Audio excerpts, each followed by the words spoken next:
It was one of those beautiful summer mornings that everybody likes to see. In Forget-Me-Not Cottage, the owner was fast asleep, Mr. Forgetful. He was having a dream. Then the sun, streaming through the windows, woke up Mr. Forgetful. He yawned, stretched his arms, and tried to remember what he'd been dreaming about. But of course he couldn't, because Mr. Forgetful can't remember anything. Anything at all. Ever. Mr. Forgetful got out of bed and went to wash his face. But he'd forgotten where the bathroom was in his house. Do you know what he did? He walked into the wardrobe. Oh, silly me, he giggled to himself. Eventually, of course, Mr. Forgetful found his bathroom and washed his face. He even remembered to clean his teeth. Then he went downstairs to make himself some breakfast. He toasted some bread. But, of course, he forgot about it. And it was burnt. He boiled himself an egg. But, of course, he forgot about it, and it was hard-boiled.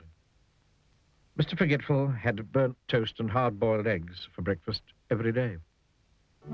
It was such a lovely day, Mr. Forgetful decided to walk down to the village to buy a stamp for a letter he'd written 3 weeks ago, but had forgotten to post. So off he set. And did he remember to shut the door of Forget-Me-Not Cottage behind him? Of course he didn't. Morning, Mr. Forgetful, said Mrs. Parcel in the village post office. What can I do for you this fine morning? Oh, I'd like... I've forgotten, he said. A stamp, suggested Mrs. Parcel, looking at the letter Mr. Forgetful was carrying. Yes, a stamp. Yeah, that's what I was trying to remember not to forget, said Mr. Forgetful. Mrs. Parcel smiled. She was used to Mr. Forgetful. Mr. Forgetful had some more shopping to do, but could he remember what it was that he was supposed to remember not to forget to shop for? Of course he couldn't. So he decided to go home.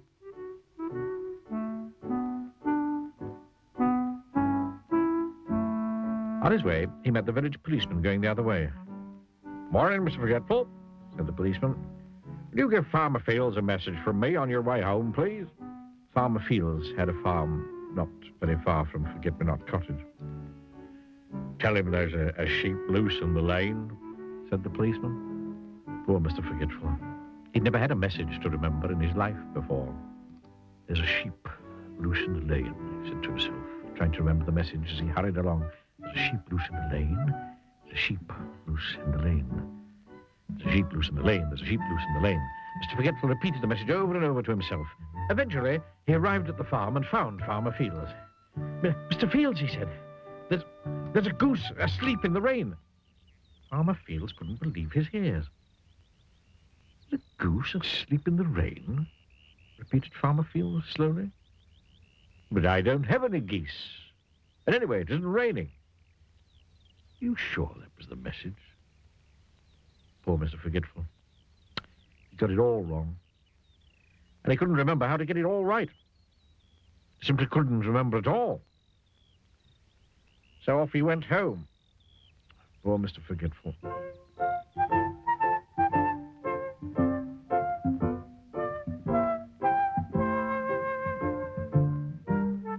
Mr. Forgetful walked away from Farmer Fields' farm, feeling very sorry for himself.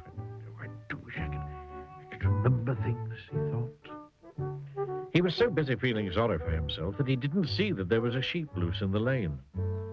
He bumped into it and fell over. Bother! Bah! How silly, letting a sheep loose in the lane, thought Mr. Forgetful. And then he remembered the message. He jumped up and ran back along the lane to the farm as fast as he could. Mr. Fields! Mr. Fields! Called as he ran into the farmyard. Mr. Fields! There's a goose asleep in the rain. He'd forgotten again. Mr. Fields scratched his head. Come with me. Come on, cried Mr. Forgetful, and pulled Farmer Fields back along the lane until they came to the sheep that was loose. There it is, cried Mr. Forgetful. A goose! And then he stopped. Oh, dear, he said, no, it's not a goose, is it? That's a sheep. He blushed. I think, smiled Farmer Fields, that you're the goose. And he chuckled. Even the sheep started to laugh. It was so funny. Later that day, Mr. Forgetful sat down in his favorite armchair in Forget-Me-Not Cottage to think about what a funny day it had been. And he giggled and giggled the more he thought about that goose asleep in the that goose asleep in the train. Oh, dear. He'd forgotten again.